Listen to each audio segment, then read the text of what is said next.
And good evening, everyone. It's the Purification finale. You made it. I'm so proud. So it's been 21 days, and hopefully we'll be able to continue this. We'll talk about a couple things on how to go forward from this. I think it's super important. So let's get started. So I found this, and you know me, I just really think I'm funny. So I thought this was just hilarious. You know, whole boneless, skinless chicken. It's just an egg, but it just cracks me up. So no pun intended. So this is what we had last night in class. I did my famous Crustless chicken and spinach quiche. Super easy to make. You know, I used a square pan, a square glass 9 by 9 inch pan as well. I made 2 different ones. So, you know, butter it with your butter to, you know, grease it up. Cook up about 4 ounces of organic chicken breast, and then I drain it and, you know, add it to later. I take my free range eggs, you know, heavy whipping cream, minced garlic, chopped onion. I use a little bit of salt, and I use a dash of nutmeg. I didn't put a whole lot in last night. I would have put more in, but that's for my taste. And then I use spinach in this, but you could really use any vegetable. I mean, you could do broccoli, and those are, you know, you do cauliflower, you could do Brussels sprouts. All those things would be great. If you're going to do broccoli or Brussels sprouts, you want to cut them into smaller pieces to make them easier to cook. And you can do mozzarella on here. I did more of the shredded Parmesan cheese because everybody in my class was coming off the detox, but I was trying to introduce a little keto style. So this is kind of a recipe that I've used.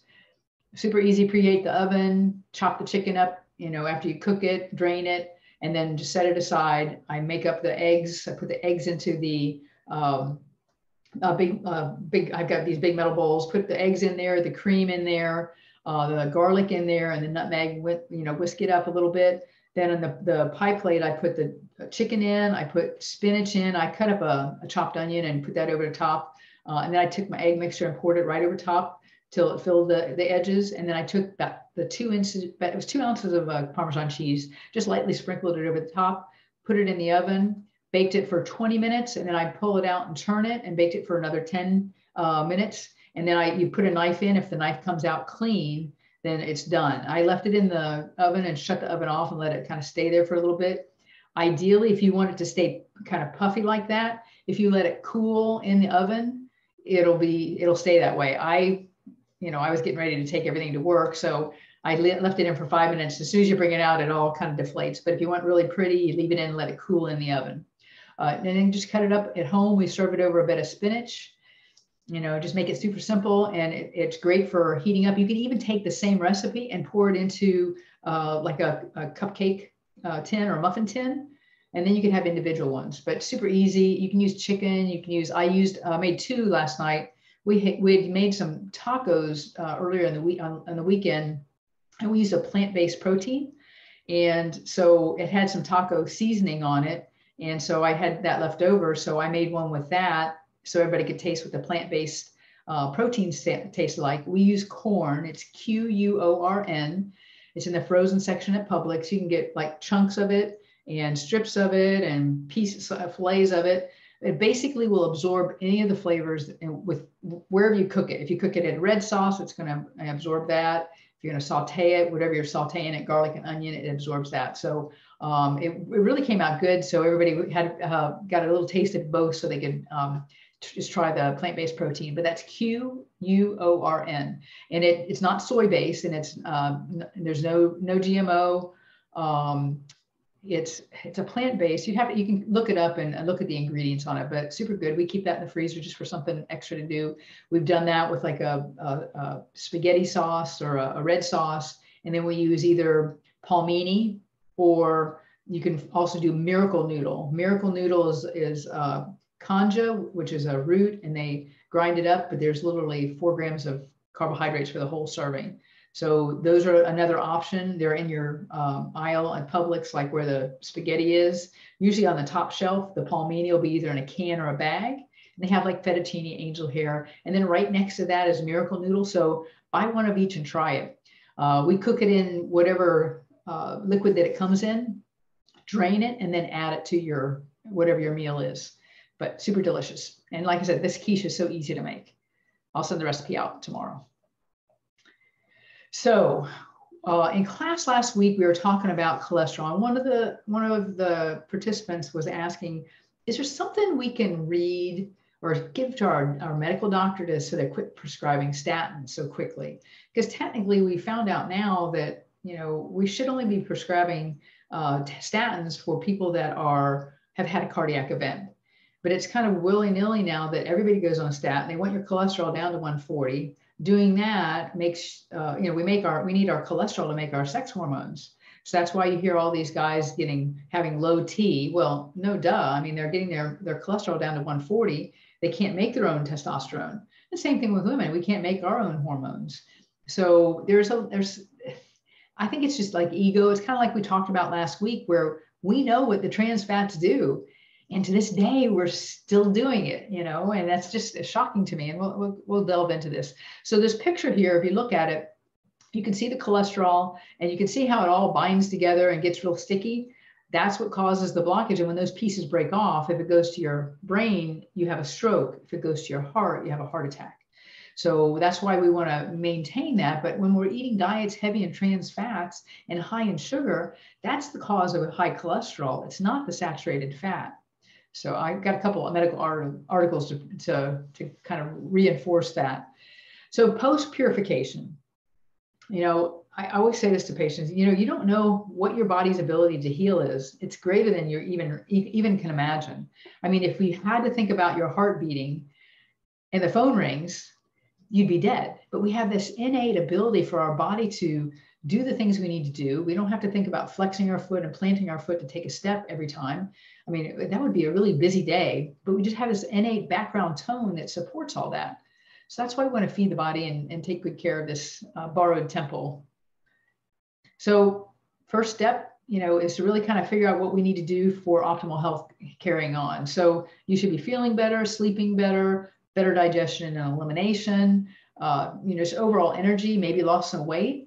Our class last night, we had a total of 247 pounds, I believe, total pounds lost. Now, we didn't have a big class because we limited it because of, we didn't want, just had a certain number of people because of COVID. We wanted to keep everybody safe. So that was fantastic. So when we do this, why did this really work? Why, if we just didn't eat normal, did we not do this? Well, we talked about reducing your exposure to toxins. So that makes you think about what you put in your mouth, put in your body, put in your house. We increased your elimination. So if you recall, the first week, you may have had a voluminous bowel movement. And then the second and third week, you'll notice that the bowel movements were not as much volume, but you would go. If you eat, you go. If you eat, you poop. That's like a puppy or a dog or, a kitten. I mean, a kitten or a puppy or a baby, you feed them and they poop. That's the way our body is really designed to do. We're the ones that train it to go once a day. And, I have patients that sometimes don't go for 3 or 4 days.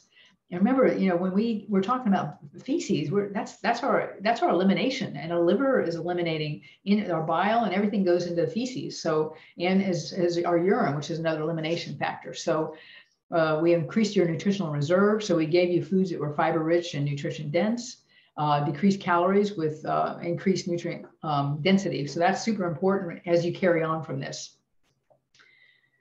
And when we talk about all of this, the bottom line is digestion. It's really the key to your health. If you have poor eating habits and you make poor choices, and people are relying on over-the-counter things like omeprazole or Nexium or Prilosec, which are proton pump inhibitors, which tell your stomach, don't make hydrochloric acid.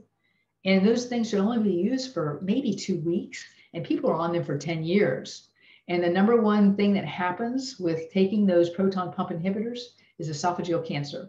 And the very thing that people are taking them for to reduce the GERD or the acid reflux is what causes that. So, it's hard. So then we have to give a pill for a pill, and it just gets frustrating. That's what led me into doing this, is let's find the answer. Let's get to the root cause of this. Instead of putting a patch over, it's like you're driving your car and your oil pressure light comes on and you put a piece of tape over it. Well, the symptom's gone, but the problem's still there and getting worse. So that's what I want to try to teach you. And that's why I give you these little pearls of wisdom. So how does that happen? How do we have bad digestion? Eating under stress, standing at the microwave, saying hurry, not taking time to eat. It should be a very pleasurable, event to sit down and have a meal. We try to sit and have a meal, put forks down, talk about the day. That's our time to kind of reconnect. Improper chewing. People just kind of make a big bolus and swallow it and wash it down with water, which totally destroys the hydrochloric acid and the enzymes necessary to break all that food down. And then drinking while you're eating. Go to a restaurant. Two things you'll see. The whole family will be sitting there, not talking, looking down at their phones. And number two, they're shoving food in their mouth and then washing it down with some kind of big soda. So we don't want to do that because that really dilutes those digestive enzymes and it makes it harder for your body to digest. You can drink before and you can drink after, but try not to drink during. I mean, if you have, like when we have a glass of wine, it's not like we chug the whole thing. You take a little sip. So if you're doing that with a little bit of water, that's fine. But as long as you're not using that to push the food down, that's probably one of the biggest reasons we have that problem. And stress. So when we're stressed, it pulls the blood away from our digestive system. So that stress, that fight or flight mechanism, the body pulls that blood away from the digestion and puts it to the big muscles. And so you can run away and get away from everything. So the body doesn't have to think about, oh, I digest this big bolus of food that came down, or should I run and get away from, that wild tiger that's chasing me? So it makes that choice for you. But we're always constantly under stress, whether it's work stress, home stress, personal stress. You could be excited, and that's a stress. It could be good stress, but all those stresses really hamper our digestion. And in my functional medicine practice, I would say that probably the number one thing that I manage and support are digestive problems, because people just come in. If you can't digest something and can't absorb something, anything I recommend for you to take is going to be for naught. And when we talk about this whole digestive factor, the stomach needs to be very acidic, 1.5 to 2.0. So that acidity is what breaks down the food. But people have an upset stomach. What do they take? They take Tums, which is an antacid. So that antacid breaks down the acid, very acid that you need to break down the foods. So if those foods are not broken down, when they get into the small intestine, this is a picture of your small intestine, the small intestine is very alkaline. It doesn't have the tools to break that down. So those big food particles come in, and there you see where the first red arrow, I don't know if you can see my mouse. I don't have any tools handy here, but where you can see where it says leaky gut and inflamed on either side of that. What happens is those big particles break those junctions open. And that's where you hear that term leaky gut. What happens is it allows those big food particles to get into the bloodstream. And then there's like a 4-part thing that happens. First, it breaches the blood-brain barrier, which we know is dangerous. That was the problem with COVID, that it breaches the blood-brain barrier, which is why people lost their sense of taste and smell. The next thing it does is causes inflammation, because the immune system thinks, oh my gosh, we have a foreign invader here in our blood system, and it attacks it. That creates an inflammatory process. We create some autoimmunity. So the body then kind of attacks itself. And then we have malabsorption and then nutrient deficiency. So we want, on the left side there, you see the normal type junction. So you've got the little barrier there, so nothing can get through, and it's absorbed into those mucosal cells what provides us the nutrition. So that's the hampering of, like, if we take an antacid or a proton pump inhibitor. But this is how, when we have inflammation and immune system get compromised, exactly how it happens. And when we talk about doing the intestine, I know we've talked about this a couple times during class, and last year and the year before, we're talking about COVID. So the intestine, your large intestine, is it's considered your primary immune system, your immune organ. It contains 70% of your gut-assisted lymph tissues, which are your immune cells, and it has all the bacterial colonies we need, and they kind of stick to the intestinal mucosa to protect it. And we have tons of it. I mean, we have 10 to the 14th power of bacteria that's alive in our intestine, but we have good and we have bad. So when we eat sugar, that pushes the bad bacteria up, and then we have good bacteria can't survive. So that's where we create those digestive problems. Secondary thing we have to remember is in our large intestine, 95% of the serotonin is made in your large intestine. Only 5% is made in the brain. So people that are having problems with depression and anxiety usually have an underlying digestive issue, and they're not treated for that. They're only treated for the brain, but we have that gut-brain connection. How many times do you say, I have a gut feeling, or I have butterflies in my stomach? Those are all that gut-brain connection. So it's a really important factor. So we want to have good gut health. We want to build good gut health by eating foods like root vegetables, kimchi, sauerkraut. Those are all things that help to build up those good bacteria in there and feed them. Those are like your prebiotics. Or I usually recommend and practice prosymbiotic, and that is a pre and probiotic. If you're taking a probiotic, great, but you're putting the good guys in, good guys and girls, and you're not feeding them, so they die. So you have to keep putting them in, keep putting them in. So I use prosymbiotic, which is a pre and probiotic. So I put the good guys in, but then I feed them. And then they build and they build and they build a big community. So after a while, I don't have to take it as much. So that's how a pre and probiotic work. So if you're doing a probiotic, that's great, but you have to do a prebiotic to feed. I just prefer to do it all in one. It makes it easier. So when we talk about health overall, then we're talking about cell health and brain health. And for me, as I age, as just as a person, but as an athlete as well, I want to extend quality life. Here's what I've been in practice almost 30 years, and this is what I see. I see people get to their 55 and 65 years old in bad health. They retire, and then they spend the next 20 years in chronic disease. That's not a way to live. We work so hard to get to our retirement to be able to enjoy. That's why I'm so passionate about this. I don't want to sit in a wheelchair drooling on myself. I want to be an active, viable human until I'm whenever 100, and hopefully I just drop and go.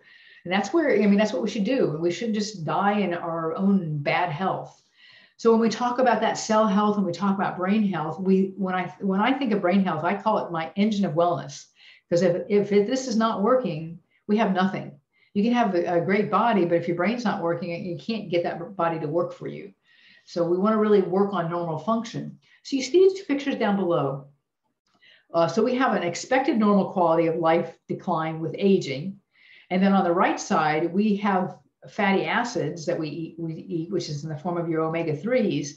And that helps to support brain function throughout your life. So you actually have you can actually alter that trajectory of your overall health. So you can have a better quality of life. So you can be 90 years old and be a viable person. We don't want to tiptoe to our death. I always say I want to slide, slam, rock, roll, hit the ball and say, damn, what a good ride. So I want that for all of you. And we all can have it, but it's your choice. We have omega-3s and we have omega-6s. So let me clarify that. Omega-3s are the good guys. They're the good eicosanoids, and they prevent blood clots. They cause dilation of the blood vessels, meaning it opens the blood vessels so the blood can flow freely, helps to reduce pain, decreases cell division, because when cells divide so much, they die after a period of time. So the less cell division, the longer lasting the cell, the healthier the cell. They enhance the immune system and they improve brain function. The bad eicosanoids do exactly the opposite, and that's the omega-6s. So we want to look at foods that are rich in omega-3, which are your fish oils. Here, I'll give you a little picture. So we want to look at seafood and things like that. Flaxseed oil has omega-3s, nuts like macadamia nuts, of course, the most expensive nut, my favorite one, because sometimes you feel like a nut. We also have almonds, and we have pecans and all that kind of stuff that's available. Those are all high in omega-3s, but your nuts like your peanuts are going to be higher in omega-6s. So they're going to be more inflammatory and less, anti-inflammatory. We'll talk a little bit more about the environmental working group, but I would highly jot this down in your little notebook. The EWG.org, a phenomenal place for information. So they put out a good seafood guide. So you can see the fish on the far left, talk about the very high in omega-3s, low mercury exposure, and very sustainable. Your salmon, your sardines, your mussels, your rainbow trout, and your Atlantic mackerel. Your good choices that are high and low in mercury are oysters, pollock, and herring. And then you want to avoid the other ones. Doesn't mean you can't have them, but they're usually very high in mercury, and a lot of them are farmed. Well, maybe not sharks, but tilefish definitely are. When we talk about omega-6s, we're talking about these foods that are inflammatory foods. And you can see how just corn chips, they're 14,509 milligrams omega-6s. That's a big, big inflammatory food there. And for your fast food, your Subway tuna sub, oh, I'm having fish today, but the omega-6s outweigh the benefit you would get from the tuna in there. So I use a test at work. We have something called brain span. I think it's a test everybody really should do. I don't care if you're young. I don't care if you're aging in your 50s, 60s, 70s. It's something you should know. You should know if you're taking in enough omega-3. And this is a test I really like because it has two parts to it. One, it's a finger prick, and that finger prick is what gives us the overall fatty acid biomarkers. And then it gives you a test, and it's a cognitive test. And it tests different areas like speed of making decisions and focus and 5 different areas. And you do it on your tablet. I don't recommend to do it on a phone or the computer, but just on a tablet where you can touch things, and it's got memory things, and it's pretty challenging. And then it gives you an idea of what your optimal brain and body health is. So if you know what that is, and it tells you what you need to do, would you do it? Or do you just not want to know and just continue to decline? I recommend this for my young athletes, for my young students that have ADHD, or just any young student, because the brain health is important. If you're aging up, yes, do it. If you have a parent that you're taking care of that has either dementia or Alzheimer's, this is what you want to know, because if they have it, there's a possibility that it's genetically, in your lifetime. But we can thwart some of those by making sure the brain's getting the proper nutrition. So we have trillions of cells. The cell membrane itself is what determines the health of health and function of the cell. And the fatty acids are what really make the health and the function of that cell membrane. So it makes it really tight and sturdy. So that's what the brain spot does. That blood spot tests how many omega-3s, how many fatty acids are in that cell membrane. So it tells you your cell health, it tells you your inflammation, and it tells you your trajectory of aging. We want to see it stay in the green. We don't want to see it decline into the red. Green is good, red is bad. So there's health studies just saying that, if we have sudden death declines with the higher levels of omega-3. So the more omega-3s we have, the less risk of death we have. Another valuable reason why we want to take that. And I usually recommend for us at home here, we don't eat fish every day. So I think there's some weeks we may do that, but generally maybe once or twice a week. So you have to support with some type of fish oil or some flaxseed oil. There are other things you can do if you want to do the vegan route. I'd have to support you on that, give you some information, but I would recommend anybody over 50 to do cod liver oil. It's the best bang for your buck. It's natural vitamin A, natural vitamin D, the liver from the cod. And when I do functional medicine appointments, I see these food logs and there's not any liver on them. And liver is very valuable for our system, like wild animals like out in, well, of course, in the wild. For instance, a cat. You think about your cat at home, how they scratch the belly of another animal, of the other cat when they're fighting. What they're doing is they're digging out the liver instinctively because they know the liver is always the first thing they eat. I'm not telling you to go out into the wild and do this. We can do it in a pill form.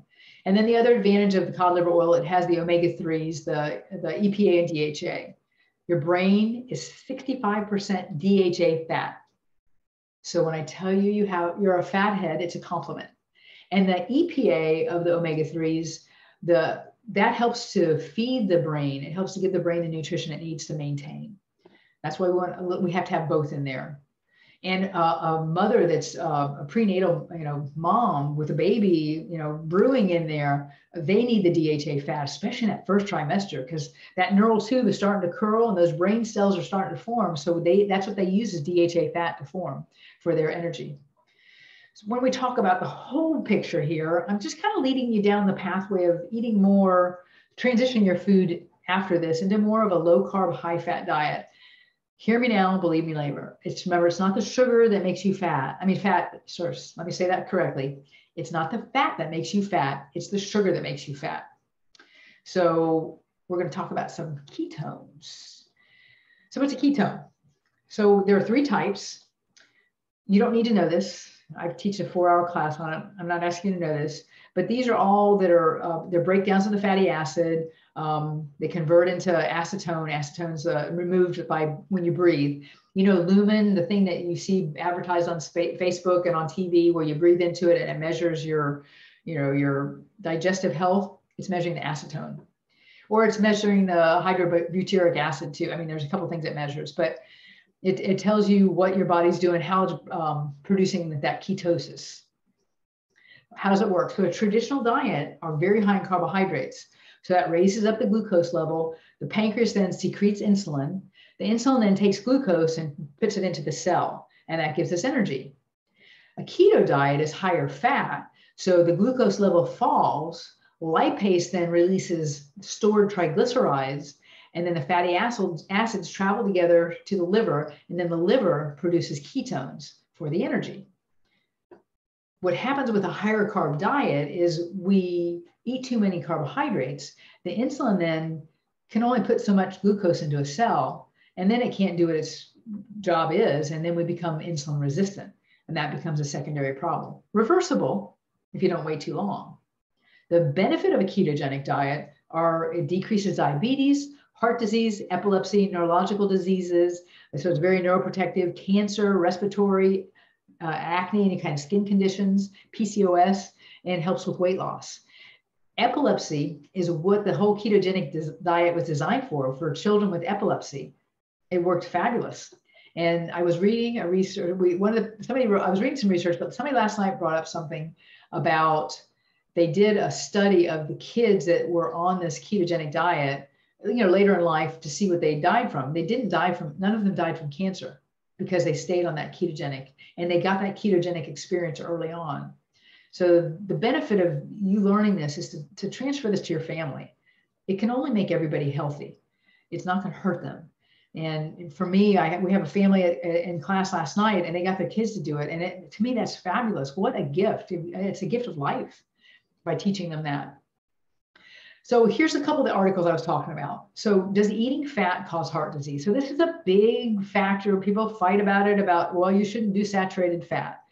This is from the American Journal of Clinical Nutrition. This is 2010. Now, remember last week we talked from 2015 to 2020, they are still saying saturated fat bad, polyunsaturated fat good. We know that is incorrect. This article, they did a whole analysis of it, and it basically said there's no significant evidence saying that dietary fat is associated with the increased risk of congestive heart disease or cardiovascular disease. So it's right here, it's written here. This is research. This is peer-reviewed research telling us that. So that's one of the articles. And here's another article. And this is from PubMed. So this is where I do all my research when I'm teaching doctors. So this is neuroprotective and disease-modifying effects of ketogenic diet. Right there, I pulled it out, underlined it. Ketogenic diet can provide symptomatic disease-modifying activity in a broad range of neurodegenerative disorders, including Alzheimer's, Parkinson's, and maybe protective and traumatic brain injury and stroke. So to me, that's just like a big bonus value. If you know that, how can you not change your ways of eating? Yeah, you're going to miss carbohydrates a little bit, but when you're satiated with fat, you don't get hungry, you don't need the carbohydrate. So excess stubborn fat, it's really a problem of stuck energy in the fat cells. And unless you open those up to get it out, it just stays in there. And then you have a fuel for a long time. So we have two fuel sources, sugar, which is glucose. 99% of the people are only burning sugar. And then we have fat and ketones. So we want to teach you to be more fat adaptive than sugar adaptive. My easy way to explain this is that sugar is like an alcohol lamp.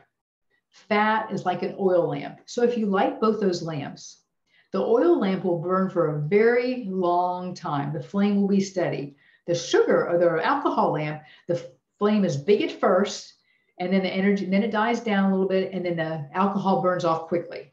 So that's what happens when you eat sugar.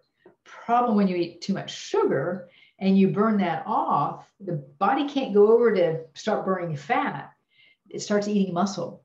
So the very muscle that we're trying to protect as we age is getting eaten. And then what else is happening? We're protecting that fat because it's stuck in the cell.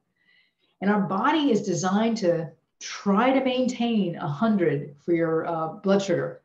If it goes down low, it tries to get it back up. If it goes up high, it tries to get it back down. We have that innate ability to do that. So I disagree. I put this in here because this is sort of stuff you'll see. But at 100, it says the person is mentally and physically at their best. I would disagree with that. I would say you're better 90 and below. Staying in that 85 to 89 range is probably ideal. Anything under 90 is going to be support your body and support antioxidants. Anything over 90 feeds cancer. Simple as that. So if you want to be, protect your system from, cancer, be neuroprotective, you want to drop that blood sugar down.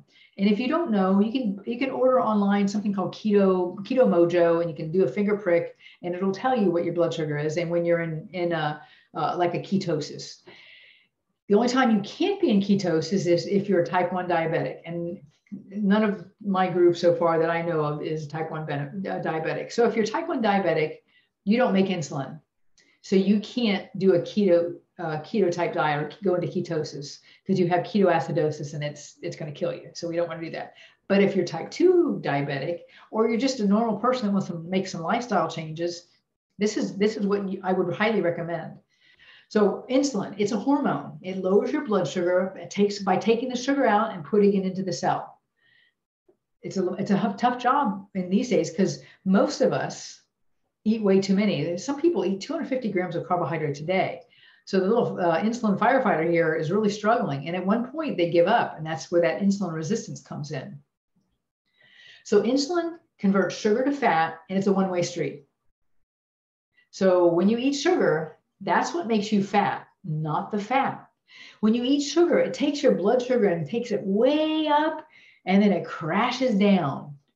If you eat protein, it takes it up and drops it down and levels off. If you eat fat, it doesn't raise your blood sugar 1 iota, nada, zilch, nothing.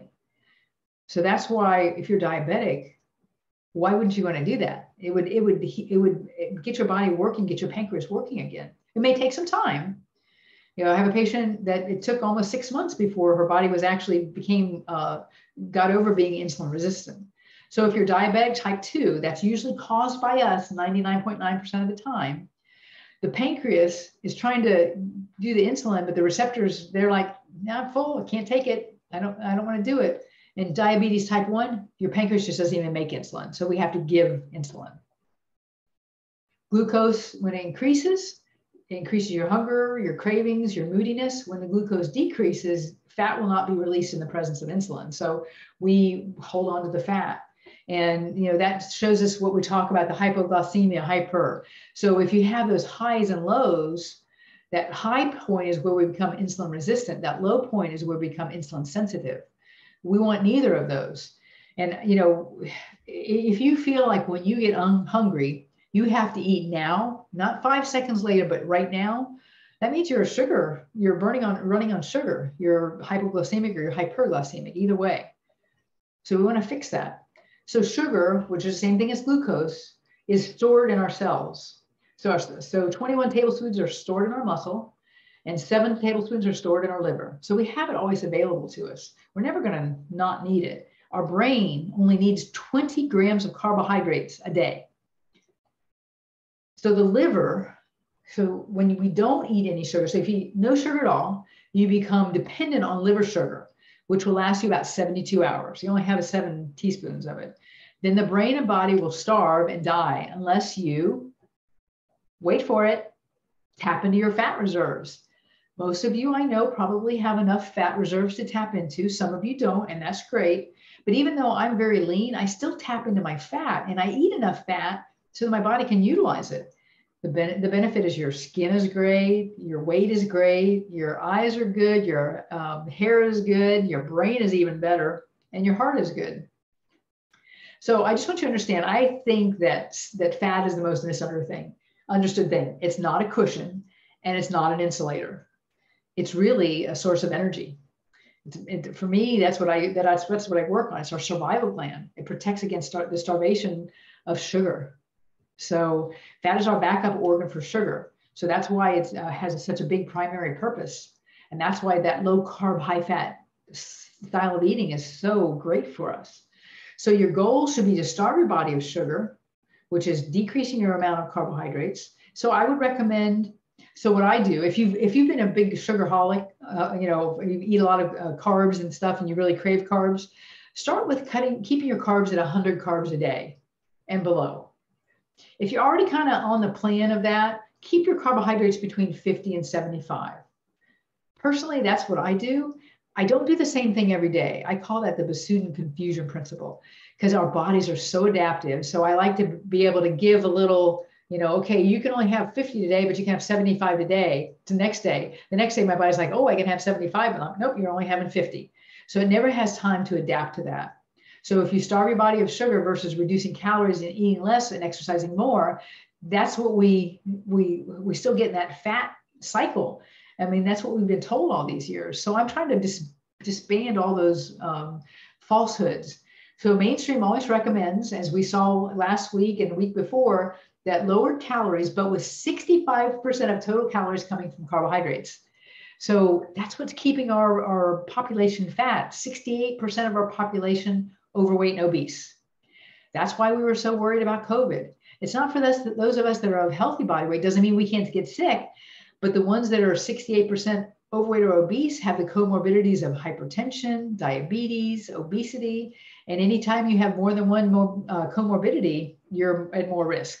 And when our population is 68% at risk, that's scary. I saw an article that we can't even tap in. So our guys and gals that are going into recruit for Army, Navy, Air Force, Marines, most of them don't even qualify because they're fat, they're obese, and that's scary. Who's going to protect us? So make the choice to take care of you. I mean, none of us are going to go into the service, and we honor our service people, but the new recruits coming in today are so out of shape, and that's just really scary. So you want to keep your net carbs to about 50. You don't need to go any lower than that. If you're going to go into ketosis and really do a ketogenic diet, that means you drop down to 20 grams of carbohydrates a day for 2 to 3 weeks until your body goes into ketosis. Too hard. Keep it at 50, between 50 and 75, or at least keep it under 100. And you want to do your total carbs minus fiber. So here's what we figure out. We want to figure out net carbs. So you can see on the label here, it says total carbs are 10 grams. This is on all labels. If it says dietary fiber, and it says 5 grams, you subtract the 5 from the 10, which gives you a net of 5 grams of carbohydrates. So that particular food, one serving size, which is 1 cup, has 5 grams of carbohydrates. Would that be a good choice? Absolutely. Let me give you another picture. So if I tell you to eat a head of broccoli, it's going to have 10 grams of carbohydrates. It has 3.8 grams of fiber. Subtract that from the 10. There's only 6.2 grams of sugar in there. So if you eat a whole head of broccoli, one that's nutrition rich and fiber dense, you're going to be more full and you're getting all the nutrients that feed your body and keep you from getting hungry. It's going to be a better value. If you eat an apple, and here's why I say double the veggies to the fruit.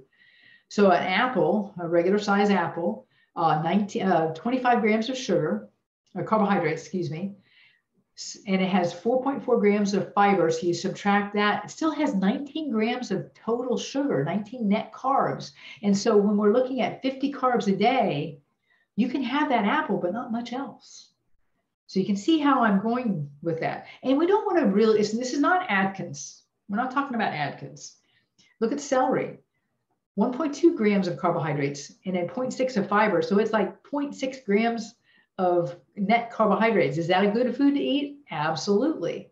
Put it with some, some good hummus with some good olive oil built into it. So we want protein. That's what helps to strengthen our ligaments, muscles, tendons. We get hormones from it. It builds our bones. But if we eat too much of it, it can trigger insulin. Remember, I said earlier that when you eat the sugar, goes up and drops down. Protein still makes the sugar go up, just not as high, but it'll still drop down and then level off at a higher level. So we don't want to do too much protein. So here's how you calculate. I've already told you how many grams of carbohydrates. So 50 to 75 grams of carbohydrates a day. So whatever your ideal weight is. So my personal ideal weight is 130. So I eat half my body weight in grams of protein. So that means I eat 65 grams of protein a day. And I kind of do a range between 55 and 65 grams of protein a day. A piece of chicken the size of the palm of your hand is 25 grams. If you're doing the Veggie Pro vanilla or chocolate, and you do a rounded scoop, you're getting about 20 grams with 4 scoops. If you do a level scoop, you get about 15 to 17 grams. I go a little bit heavier on it because that's where I get a lot of my plant-based protein. So it's not Atkins. Remember, Atkins was, oh, you can eat a pound of bacon, you can do this. Well, no, that's not right. So I'm asking you to do protein that's both plant-based and animal-based. And in our household, we do probably, I have been doing more like 75% of my protein is plant-based. I do it with a Veggie Pro shake. And then I do some animal-based protein. So does eating fat make you fat? Absolutely not. So not if insulin is low. But if you kind of yo-yo between doing a high carb and then going high fat, you're just going to get fat. That's not how any of this works. So you need to have the low carbohydrates and stay steady with that. Once you're at the weight you need to be, then you can throw in a carb day. So Sundays is my feed day, and that's when I have a few more carbohydrates. Now, mind you, I ride 100 to 200 miles a week on the bike, so I'm a little bit on the extreme side, so I need extra fuel. But if I'm eating enough fat, one, I don't get hungry and I can maintain my weight. And I'm maintaining muscle weight and not fat weight. So we want to use your dietary fat as fuel, and when you want to use your stored fat as fuel. So when you get hungry and you don't eat, your body says, oh crap, she's not feeding me. I better use the fat that I have stored for my food. So at any little whim where you're hungry, don't run and eat. Just wait a minute. Let your body kick into gear and do what it's designed to do. We're the one that stops all that. Unfortunately, we have a brain that can make that decision for us. So the amount of fat you have is adjusted for your to lose weight or maintain weight. So I would say that the weight you want to be. So if you weigh 200 pounds, but you want to be 150, your protein should not support that 200 pounds. We want it to support the 150. So you do 75 grams of protein, not 100. With fat, same thing. I do my body weight in fat. So I do 130 grams of fat a day.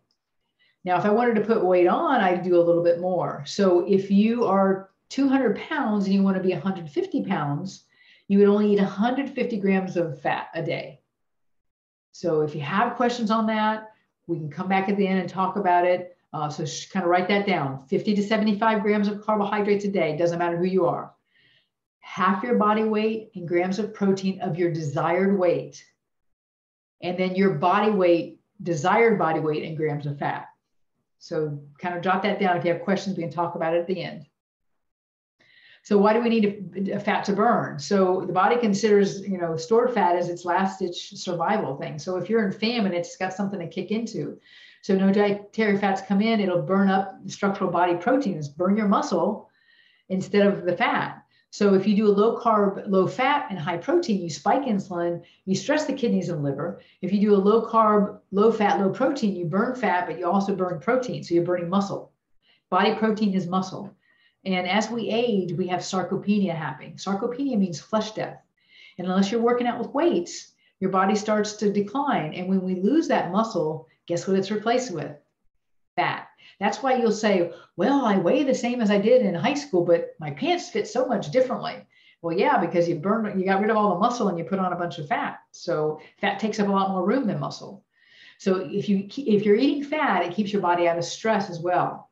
So it's a very, I can attest to that because I am kind of a low key kind of balanced person, but I've been doing this since about 2017, 2018, probably 2018. I really, really focused on it.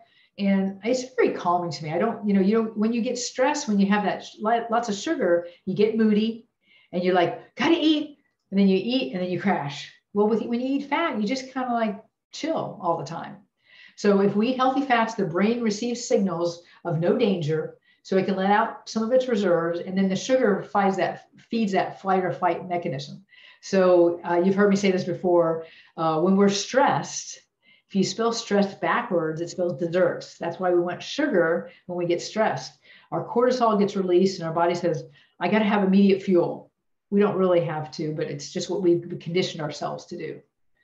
So fat provides an amazing amount of nutrients. It provides a lot of the fat-soluble vitamins. You get a lot of vitamin A in grass-fed butter. Vitamin D comes in not only from the sun, but from cod liver, your grass-fed butter. You get vitamin E from your nuts, seeds, and oils. And vitamin K2 from your grass-fed butter and your cheese. Beef and butter, sorry. I know you can see the pictures. But I mean, look at that. That looks so much more nutritious to me than a bunch of carbohydrates, which are going to burn off really quick, and you're going to be hungry. So if you eat you see the Snickers commercial, Betty White, bless her soul. So if you eat a candy bar, so you're hungry, you eat a candy bar, and you eat that candy bar, and for a moment you feel better, then all of a sudden the brain says, hey, I'm still hungry. You didn't feed me. So you're like, well, I need another candy bar. So you eat another candy bar, and it still is not kicking in because your body wants you to feed it nutrition-rich, fiber-dense food. That's why you kind of notice the second, third week of the purification that your appetite really kind of disappears because you're feeding yourself all that nutrition-rich and fiber-dense food. So your body's getting the nutrition it needs. And when we talk about the bowel movements, we talk about them being less voluminous that second and third week. Well, you're utilizing all the food that you're eating, and the only thing you're getting rid of is the fiber. If you're eating a lot of carbohydrates, you're getting rid of all that, white flour and white sugar that builds up in your intestines. Medium chain triglycerides, you hear that term a lot. MCT oils, it's like coconut oil. Once again, when we talk about using these oils, you want to make sure they're expeller pressed and they're organic, because you can go to Publix and look at Luann's coconut oil, not to be mean to Luann, but it's hydrogenated and it's not organic and it's inexpensive, but it's not good for your health. So these medium chain triglycerides are monosaturated fats. They bypass the liver and they're used for energy. That's why you hear like bulletproof coffee, where they put the butter and the MCT oils in there and blend it up. Personally, I haven't done that. I should just try it. I just haven't, but because I'm just I get up in the morning at 3:30, 3:45. When I make coffee, or tea, I use organic whipping cream. It's just easier. That's the only reason. If I would take the time to do it, I probably would like it. So grass-fed butter, your coconut butter, olive oil, ghee, ghee, grass-fed cheese. You're not feeding the cheese grass, but it comes from the milk from grass-fed cows. Pasture-raised eggs and grass-fed beef and pasture-raised chicken and wild-caught fish, like your salmon. Ketones are a cleaner fuel. They're 3 times the energy of sugar, very stable for keeping your blood sugar level. And it only produced when your body is starving for carbohydrates. So if you deny yourself the carbohydrates, the ketones kick in to feed you. So the butyric acid feeds the good gut bacteria, and the acetic acid feed the gut bacteria as well. When we look at meat, here's a picture of the nutritional facts of meat. So this is just a hamburger patty, about 100 grams, probably about that big, about the size of my palm. So you can see that it's got fat, it's got saturated fat, monosaturated fat. And you notice they don't put in there trans fat because there's none. And if you look at the carbohydrates, it's 0, no dietary fiber, 0. So the protein is 15 grams. Would that be a good food to eat? Absolutely. As long as you keep it. So if I'm eating 65 grams of protein a day, I can have 3 of those, almost 4 of those patties for the day. So that's how I add that up. Your fat vitamins, the vegetables provide only 5% of fat-soluble vitamins. Animal fats, butter, cod liver oil, fish eggs, nuts, organ meats, and the sunshine are providing more of that. Your K2 is in your grass-fed animal products. They get that from the grass because the chlorophyll in the sun, there's a whole thing that happens. You don't need to know, you just need to know that it does it. Butter has vitamin A, vitamin D, vitamin E, vitamin K2, and the butyric acid, which feeds the good gut bacteria. So these are anti-tumoral, antifungal, and the main source of the food for gut flora. We've already talked about that's our immune system. This is what a keto diet would look like. Have a good protein shake, your plant-based protein like your Veggie Pro, chocolate or vanilla. You can blend it in a blender. I don't care how you do it. You can use an avocado instead of something else, and instead of the fruit or banana, because it gives it some good fat in there. You can see lunch, a snack of some nuts or cheese, dinner, and then the picture at the bottom left, those little chocolate things. Last night, one of the participants made these little keto desserts. Oh my gosh, they were to die for. We brought some home. I'm guilty. I did eat them. They were little squares, but they were delicious. I will get the recipe for you. And that's more for keto style, but they were delicious. Only 1 gram of fat per little square. This leads me to intermittent fasting. This is the other thing I'd like to ask you to try. Intermittent fasting is just a style of eating, And it's just alternating not eating and eating. And some of us kind of do it a little bit naturally, but it helps us to optimize our body's use and the way the body metabolizes its nutrients. Burning body fat and building muscle is all done through this intermittent fasting. And it kind of works on the basis of what we call hormesis. And as an athlete, we say whatever doesn't kill us makes us stronger.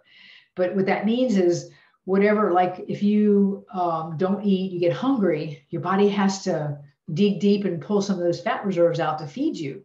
If you put cold water on your upper neck, it builds the good fat, the brown fat. So if you get cold, your body has to respond to that. If you run really fast and get your heart rate up high, your body has to respond to that.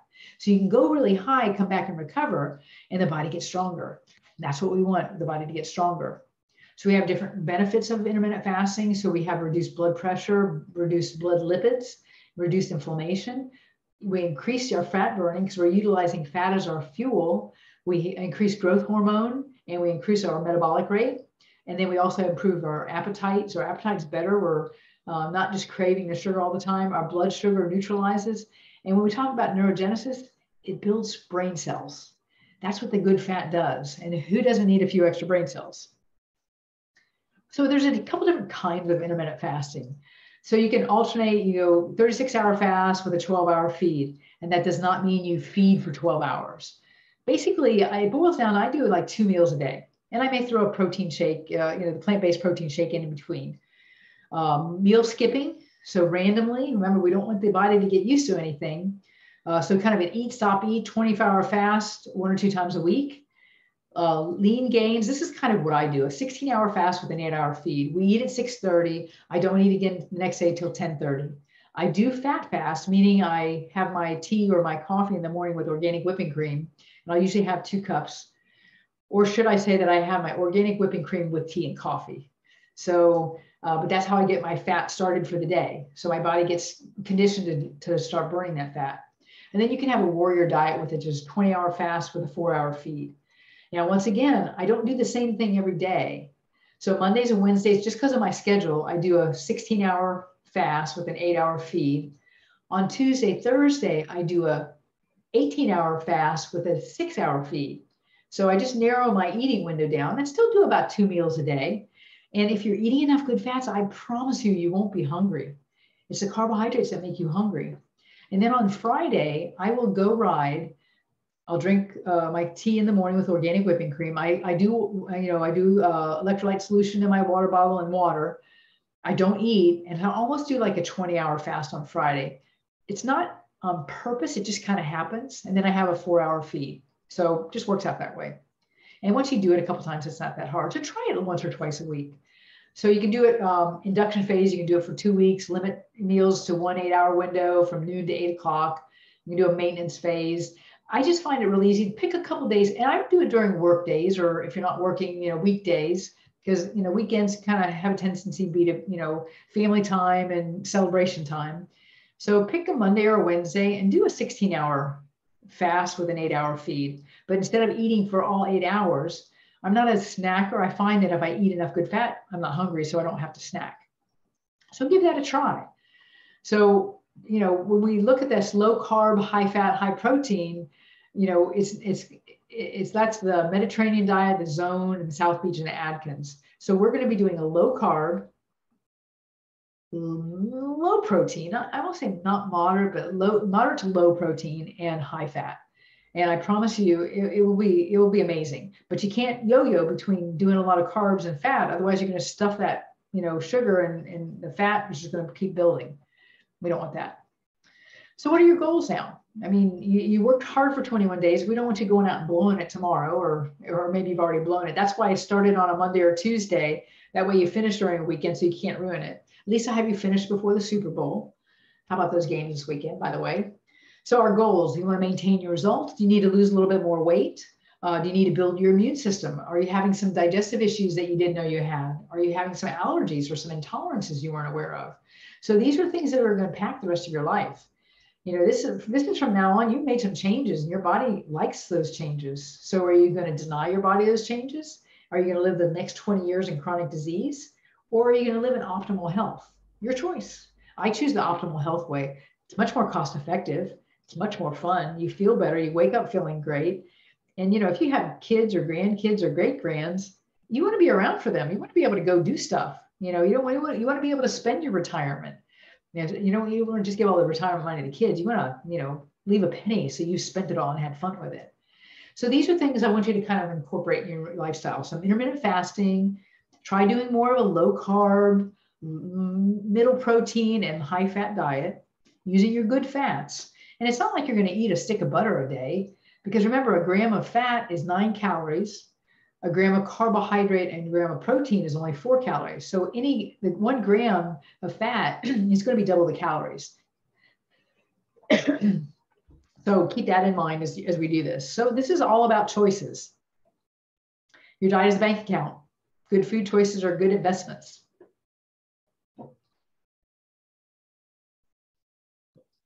It's not wine, I promise. So, excuse me 1 second.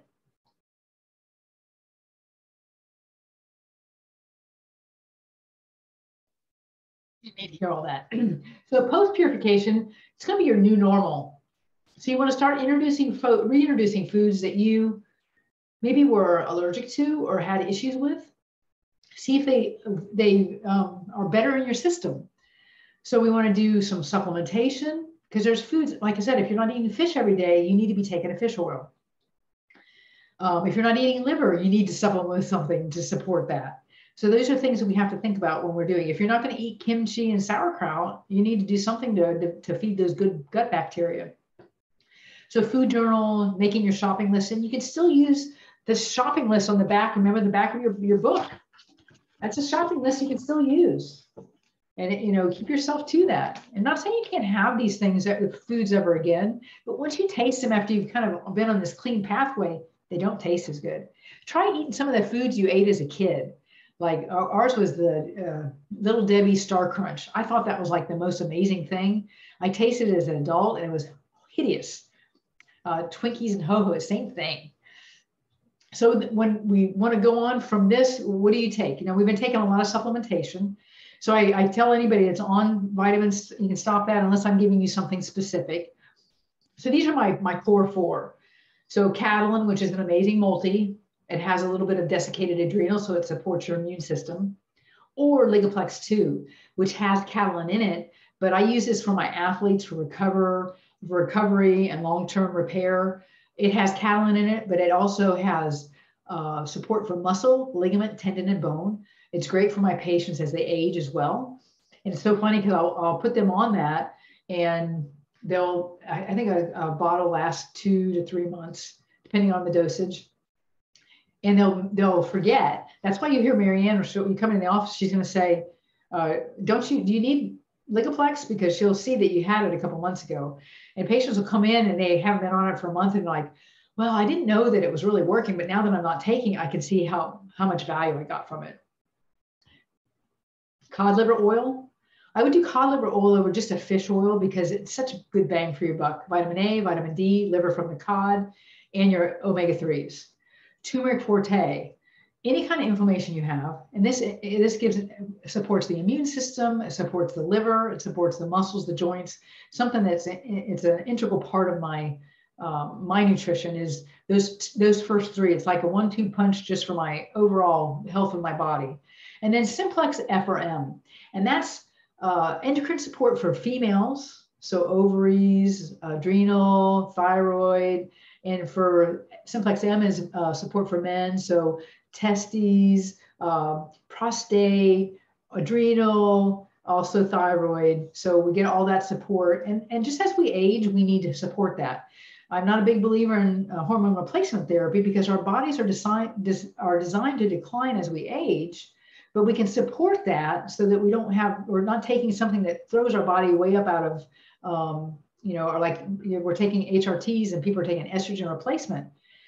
Our bodies are saying, we don't need that anymore. We're not throwing eggs anymore. We're not trying to make babies. We don't have to clean out the lining anymore.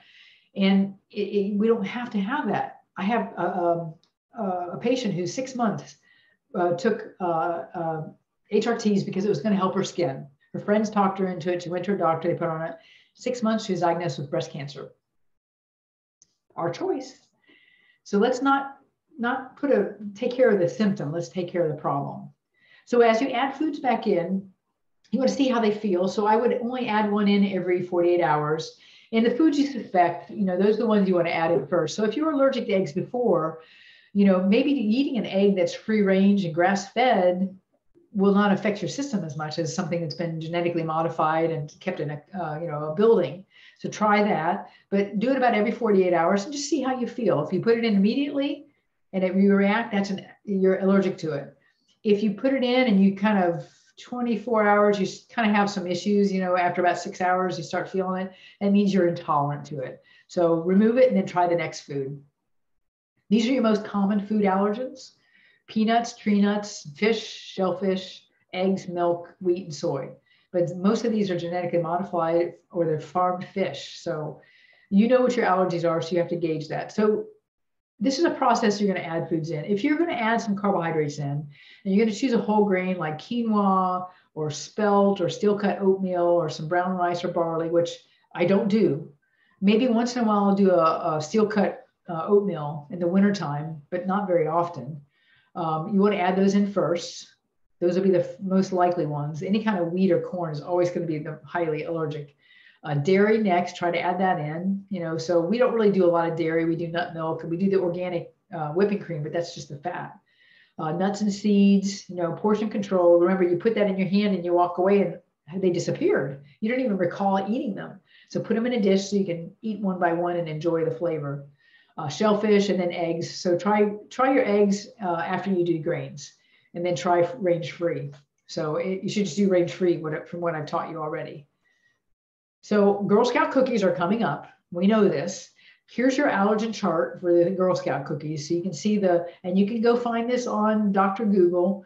You can find this image and shows you where, wheat, soy, and milk are in most of them, peanuts and eggs. So you can see what you're allergic to so they can keep you from eating that. So here's your quiz. Who knows what the #1 Girl Scout cookie is for 2022? Just hold that thought. Everybody's saying, I can hear Thin Mints. I can hear Samoas. I can hear the new s'mores. Wrong.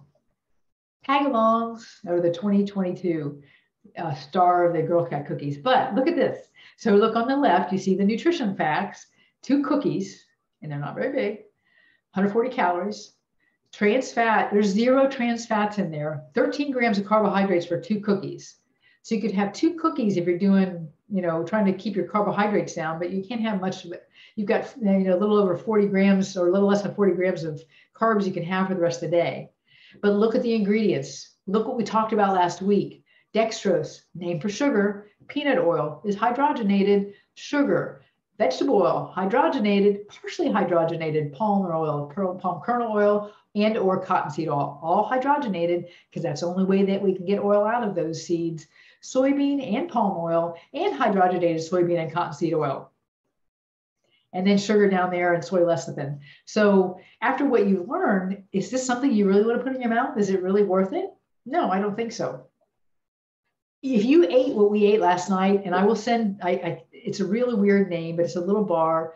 If you had that, you would never eat a Girl Scout cookie again because it would not be as delicious as that was. So we have a lot of allergies in our thing, but most people will just react with hives. Some people get headaches, some people get anaphylaxis, but it's not, women are more likely to have an allergy than men. We're just more sensitive, Meal plans, very, very important. So we want complex and rich foods, those nutrition-rich and fiber-dense foods. I've given you recipes. I've given you your macros to eat by, 50 to 75 grams of carbohydrates, half your desired body weight in grams of protein, and your desired body weight in grams of fat. If you're still confused with that, when we come back on, we'll answer questions. Shopping list, you know it, you have it, twice as many veggies as fruit. Now you can see why I say that all the time. There's a lot of sugar in fruit. Not that fruit's not good for you, not that you can't have it, but you have to be mindful. It converts as a carbohydrate, which converts as a sugar in your system. So do things that are lower in the glycemic index, like berries, blueberries. And blueberry season's coming up, and I'll send an email out when King's blueberries come out because they are the best. Make sure you buy enough to freeze for the year. We bought 50 pounds, I'm embarrassed to say, but we just finished them. So these are foods we don't want to eat. What's in your hot dog? Leukemia, cholesterol, hormones, nasty parts, and cruelty. Whatever's left, the intestines, the snout, the spleen, the fat, the hair, feces, whatever goes into a hot dog. Just don't eat it. There's so many choices of other good food. Your nitrates, those are carcinogenic. So just pass on the dog.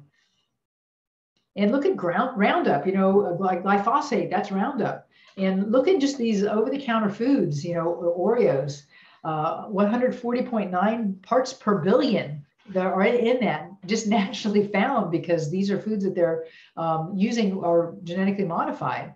Even down at the bottom where you have your 365 organic golden round crackers, still has glyphosate in it. And your Nature's crispy cheddar crackers has 327. So don't let that nature and natural, we talked about that last week, don't let those words fool you. Glyphosate is in our food. It's in the wheat because they kill wheat with Roundup before they harvest it so it doesn't mold. So you don't have mold in your wheat, but you have glyphosate. Your genetically modified soy fillers that are in your proteins to extend the protein life. Your cows that are fed genetically modified corn and soy. Your high fructose corn syrup in your ketchup and your sodas. And your GMO, the canola oil or peanut oil that they're cooking the French fries in. And the potatoes are desiccated with herbicides. Sounds delicious, doesn't it? No, I hope not. This is a paper that I reviewed, and it said that glyphosate is a destructor of the human health and biodiversity. So it really damages our whole immune system. And the two big problems is that our diets are nutritionally deficient, especially minerals and essential amino acids. And then that helps to, increase that systemic toxicity. Another reason why we do a detox like this, because you're exposed to foods that you never thought of. You didn't know that Oreos, how many people have eaten Oreos? Now I see Oreos that are chocolate dipped and decorated, and who knew that they had glyphosate in them? So we want to be mindful of those foods are really destroying our bodies inside. This is an experiment. I love these little experiments kids do. Kids are so smart. It's like a 5th grade experiment. So the kid put a GMO, genetically modified ear of corn up and an organic corn. A squirrel knows the difference. Our brain is so much bigger than a squirrel, and we can't even make that decision. So we look at glyphosate, and it's just rampant in our Western diet. So we want to take into consideration that it causes digestive issues, obesity, autism, Alzheimer's disease. It's contributing to all these: depression, Parkinson's disease, liver disease, cancers. Let's get that out. It's a chemical. We're trying to be better about this. So you are what you eat and what they ate. So I have a patient that talked to me about, how pork was raised and, corrected me on a couple of things. But I know for fact that Mars sells their old candy wrappers and all, and the farmers feed it to their cattle. They just dump it in the field and the cattle just graze on it because it's supposed to help their digestion. So this is a proven fact here. So it's not happening all the time, but especially your organic farmers, they're not going to do this. They're going to sustainably feed them. So here's your food for thought. The average person will consume up to 9 pounds of chemical additives from food choices each year. 1 billion pounds of food additives are consumed in the US annually. 1 billion pounds. That's a lot of toxins. All the more reason to do this. Next year, you grab your friends and bring them so they can hear this. I make the recording for you, stream it on your TV so the rest of the family can hear it. Grocery store meat, here's the situation on this. So their sources are down here at the bottom. I can get those if you'd like them. But 99% of the chicken, 95% of the pork, 78% of the cattle in the United States are raised in a feedlot or confinement buildings. 80% of the antibiotics in the US are fed to animals. 80%. So if they're eating them and you're eating them, you're eating those antibiotics as well. So why do we have a problem with digestion? Why do we have a problem with immune system? Here you go. So the sources are there. So we talked about Moink last week. I don't get any profits from this. I just try to find the education. We use vitalchoice.com. They have sustainable and wild-caught fish and organ meats. Moink, they do the same thing. You can go look at their website, and they usually have, like, for $159, you can get a box of meat that lasts you all month. And it's all from farmers that are thinking like we think. We are thinking like we want all our farmers to think. And that's what I love about that. So remember to choose local and organic. Support your local farmers. It may cost you a little bit more, but the health benefits, you don't have to eat as much. So shop close to home. 10% of your food, local food. Try to shift at least 10% as local food. Up here in our neck of the woods, we have a place called Noble Roots Farm. And you're welcome to drive up here. I've had patients from, Winter Park come up. It's a community share association. And so we pay an X amount of dollars. I think it was $8.50 for 6 or 8 months. We went every Sunday. He would pick, these are vegetables from that's from their store. These are pictures I personally took of their product. And he personally picks it, and there's dirt on the roots and everything. The chickens are running around, and he has sustainably and ethically raised chicken and beef and all that kind of stuff, and sources it properly. So I love that. And he's just passionate about it. And it's just great to go out there, that you get to be out on the farm, the dog greets you, and it's just wonderful. And you can just feel the energy in the food and how passionate he's about. I want to support him rather than food that's been transported to our local grocery store from Spain and wherever, around the world, and has taken, 2 weeks to get there and lasts in our refrigerator for a day or two. Why do you think lettuce that you buy in the grocery store in the bags only lasts a day or two? Because it's traveled, a couple thousand miles. It's, sat in, warehouses till it's packed in the truck to bring to us. So when we have fruits like this, like the lettuces we get from there, they'll last almost 2 weeks because they're fresh. So eat local. Look at the Environmental Working Group. We talked about this earlier, but they have some great tools. They have an app, so you can go to the grocery store and you can scan food and personal items, 120,000 of those things right at your fingertips, and they're always updating and always upgrading. So it's called the Healthy Living app. Pretty cool. You can just scan barcodes. Yeah, you notice that real fruit doesn't have a barcode? Think about that. They have the EWG's Guide to Healthy Cleaning, so you can see if your product is an A or an F, so you can make a better choice. They have it for food scores. They have it for skincare. They have a whole database in their Skin Deep app. And then each year they put this out. So they don't have it out for 2022 because we just started, but this is from 2021. This is their Dirty Dozen. So these are the 12 fruits and vegetables they say to make sure you get organic. If you're going to get them, try to get them organic, because they're, they look at how many pesticides and herbicides are put on them. And so definitely, if you're going to get these, you want to get them local and organic. And we're just lucky in Florida. And these are your clean 15. You don't have to be as concerned about it. Think about avocados. They're closed up, so nothing's going to get in. Sweet corn, just got to make sure it's not genetically modified. You know that. So here's your choice of all these, and you can go online and just type in EWG Clean 15, and it'll pull this up for you. You can download this. They have all kinds of charts and things you can download. Great organization. So your daily diet, I want you to continue eating these whole foods. I want you to limit your high-calorie carbohydrates and your refined foods and those trans fats. We want them out of the diet. If you have vegetable oil, canola oil, any kind of stuff like that, Wesson oil, Crisco, get rid of it. You're not going to eat it again. And if you're eating it again, you didn't hear a word I said. I'm going to make you listen to this over and over again.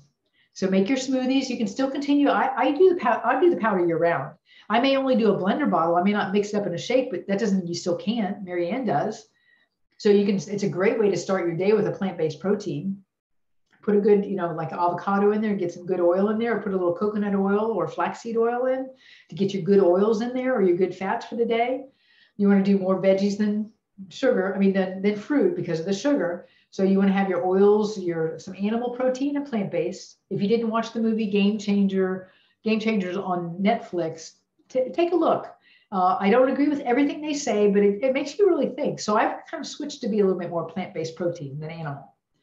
So you can have your lentils and your quinoa, kind of eat. You don't have to really change much. The only thing we do differently is we add a little bit of cheese in, and a little fruit of the grape in a glass. So we do have a little bit of wine, but I would say, don't drink on school nights and limit it, and enjoy one instead of two. Remember, one glass of wine, amazing health benefits.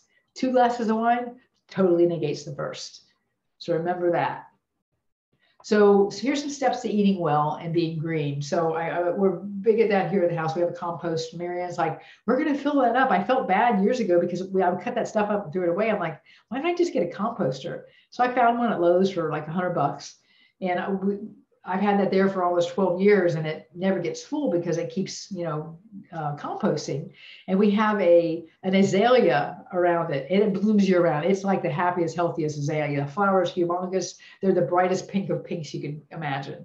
So eat local. That's your challenge. Eat foods within a 10-mile radius of your homes. Find an organic co-op near you. Because we have people that come on these calls and watch this video that are patients of mine from all over. Eat at an organic or raw food restaurant in Tavares or Mount Dora. I think we have Living Green. We have a couple places in Orlando. So just Google it and you can find something that's organic or raw food at least once per month. Support these people. They're trying to do good. Grow at least one vegetable. We do a living tower. And I start the living tower probably around March, and we get most of our lettuces from there. And I maybe grow some tomatoes and some herbs. Herbs as in chives and lavender and basil, that kind of herb. Plant a butterfly garden. Find some milkweed. So you can go online and order milkweed seeds that are not genetically modified, please. And that grows the milkweed, and that's the host plant for the monarch butterfly. Compost and recycle. So, do your best to help our environment so we don't have a buildup all this, carbon energy. Our footsteps can make a big difference. It's like the guy walking along the beach, and he sees this guy standing there, and there's starfish just coming in all over the beach, and the guy is picking up the starfish and pitching the starfish back in, picking up another one, pitching him in. The guy walks up to him and he goes, dude, what are you doing?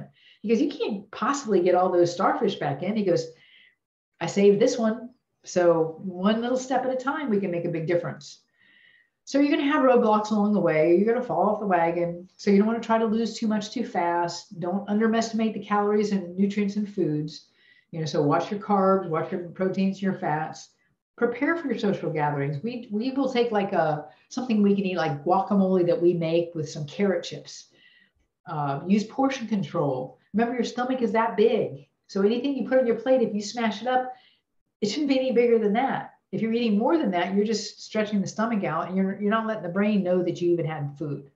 Use new food so you don't get bored. Keep processed and refined foods out of your house, and limit your alcohol and caffeine.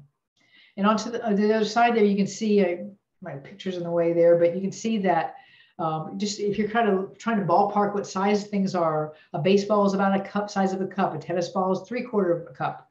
An egg is 1/4 of a cup. A deck of cards is about 3 ounces. So if I tell you to eat 3 ounces of chicken, visualize what a deck of cards looks like, and that'll help you decide, especially when you're out.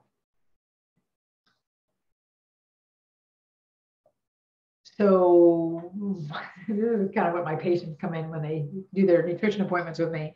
Not only did I fall off the diet wagon, I dragged it into the woods, set it on fire, and used the insurance money to buy cupcakes. I don't want you to be that bad, but I understand that, it's going to happen. It's just our human nature. We go right back to the bad foods that made us feel bad in the first place. It's just human nature. So that's why I set up a schedule for the whole year. I always do the 21-day in January. In April, July, and October, I do 10-day programs. And you can either do a 10-day blood sugar, inflammation, or a little mini detox. But it's a good way to kind of get your system in it. And I have it in April for a reason, because Easter, and we got February coming up here. So we've got Valentine's Day, a big candy holiday. We got Easter, another big candy holiday. I mean, $18 billion in candy just for Easter. July, after 4th of July, I know what you do during the summer. I see it on Facebook. So we want to get you back in shape. And then October, great time to do it before Halloween, before Thanksgiving, kind of getting you into the new year, into the holidays, feeling better. So I'll probably do most of those on Zoom next year. I don't know that I'll do a live class. If I do, I'll let you know. We just did a live class in Eustis. I had to limit the number of people, but a great class. For those of you who just came on, the total class, and we had maybe no more than 15 people in the class. And that's from start to finish. Lost a combined total of 247 pounds. That's pretty amazing. So kudos to them. Healthy habits, make sure you incorporated exercise into your routine. 30 to 45 minutes, 5 days a week. I just recommend you do something every day. Sweating is good. I always say that sweat is fat crying, and helps to get rid of the toxins. And, so sweat a few times a week, exercise, do an infrared sauna, do a regular sauna. Get enough sleep, 6 to 8 hours a day. If you're not monitoring sleep, your Fitbit, I think I told you I use that Oura ring, OURA, so it tracks temperature, sleep, energy, your restlessness, your heart rate, your respiration, your exercise. So it's a good way to track what's going on. I use it as an athlete for my recovery time. So I know when I need to back off, let my body recover. So practice some stress management. Download an app. I've been using Headspace. I love it. Calm is another app. Insight Timer. Take some time to look inside. If we don't take care of this, it's worthless to have a nice body. You got to take care of the mind as well. So make this your new normal. It's kind of like, I call this your protocol for a lifetime. And be careful with these things. Naked juice sounds healthy, but it's made by Pepsi. Adwala, another, kind of sounds healthy, owned by Coca-Cola. Bolthouse Farms, once again, sounds like very nutritious because it comes from a farm. It's owned by Campbell's. So a NutriBullet, owned by you. And it can be a NutriBullet, a Ninja, Vitamix, I don't care what you have. You can make your own drinks that are far better. Why support them? I want you supporting your own body. So I thank you. Our goal is always to help you create a lifetime of health and just vitality. And I want to be part of that and want you to give that gift to somebody else so that whatever you learn, pass that on to somebody else. I will see you in April.